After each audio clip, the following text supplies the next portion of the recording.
में राजस्थान सरकार ने विवादों के बाद, आलोचनाओं के बाद शादी के अनिवार्य जो रजिस्ट्रेशन का बिल था उसे वापस लेने का ऐलान कर दिया है। इस बिल के तहत सभी शादियों का रजिस्ट्रेशन अनिवार्य कर दिया गया था, जिसमें बाल विवाह भी शामिल हो गए थे और इस बिल को 17 सितंबर को राजस्थान विधानसभा से पारित कर दिया गया था। लेकिन इसके बाद काफी आलोचना हुई, विवाद हुआ और राजस्थान सरकार ने अब कहा है कि वो राज्यपाल से बिल वापस लेने को कहेंगे। यहाँ पर मुख्यमंत्री ने अशोक गहलोत ने खासतौर से ट्वीट कर इस बारे में जानकारी दी है। विपक्ष और बाल विवाह के खिलाफ काम करने वाले संगठन लगातार इस मामले में सरकार की आलोचना भी कर रहे थे और कोर्ट तक एक बार फिर से जाने की बात यहाँ पर कर रहे थे। और इस मुद्दे पर राजस्थान के मुख्यमंत्री अशोक गहलोत का ट्वीट भी हम आपको बता देते हैं। उन्होंने लिखा कि हमारा मजबूत संकल्प है कि प्रदेश में बाल विवाह ना हो और इस संबंध में कोई समझौता सरकार नहीं करेगी। उन्होंने आगे लिखा कि विवाहों के अनिवार्य पंजीयन को लेकर सुप्रीम कोर्ट के एक आदेश की भावना के अनुरूप ही राजस्थान विवाहों का अनिवार्य पंजीकरण विधेयक 2021 लाया गया, परंतु बाल विवाह को लेकर जो गलत धारणा बन गई है तो हम बिल को माननीय राज्यपाल महोदय से अनुरोध करेंगे कि इसे सरकार को पुनः लौटा दे।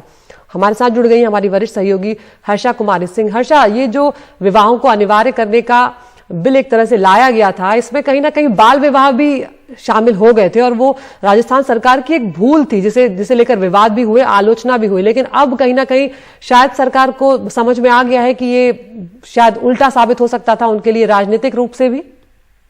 जी बिल्कुल, देखिए इसमें दो चीजें हैं। सरकार की जो मंशा शुरू में थी वो थी कि उन्होंने सुप्रीम कोर्ट के ऑर्डर का इंटरप्रिटेशन करके हर विवाह को अनिवार्य कर दिया था, जिसमें बाल विवाह भी शामिल था। और सरकार की तरफ से जो नोट जारी किया गया था उसमें उनका तर्क ये था कि अगर कोई बाल विधवा हो जाती है या बाल विवाह से कोई बच्चे हो जाते हैं तो उनके अधिकारों का संरक्षण हो।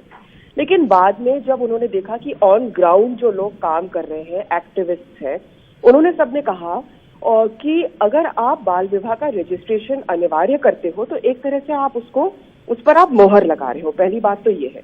दूसरी बात ये थी कि अगर आप उसको बाल विवाह का रजिस्ट्रेशन अनिवार्य कर रहे हो तो अनलमेंट में आगे मुश्किल हो सकती है, क्योंकि बाल विवाह वैसे ही गैर कानूनी है।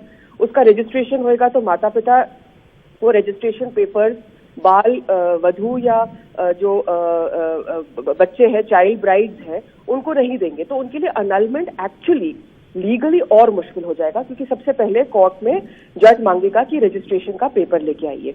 तो जो लोग एक्चुअली ऑन ग्राउंड अनलमेंट के लिए काम कर रहे थे उनका ये तर्क था।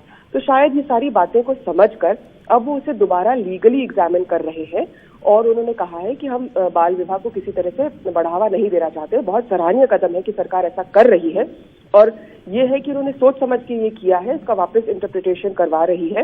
क्योंकि आप जानते हैं कि राजस्थान में बाल विवाह की घटनाएं कम तो हुई है, लेकिन आज भी 35% ये प्रेवलेंट है स्टेट में। बिल्कुल, और वो एक बहुत बड़ी समस्या है जो अभी भी हमारे देश से खत्म नहीं हुई है। ऐसे में ये जो विवाह का अनिवार्य रजिस्ट्रेशन था, इसमें कहीं ना कहीं बाल विवाह भी शामिल हो गए थे और एक तरह से उसे बाल विवाह को मोहर लगने के तौर पर देखा जा रहा था। बहुत शुक्रिया हर्षा आपका इस तमाम जानकारी के लिए।